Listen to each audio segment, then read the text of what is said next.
You ask Tiger to solve. This deals with linear equations with one unknown. The final result is s equals 6. Let's solve it step by step. Simplify the expression. Expand the parentheses. Swap sides.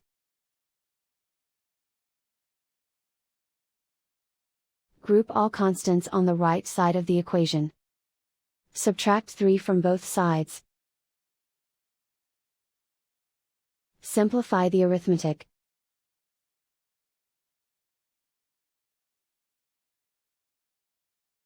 Convert the s into a positive number. Multiply both sides by -1.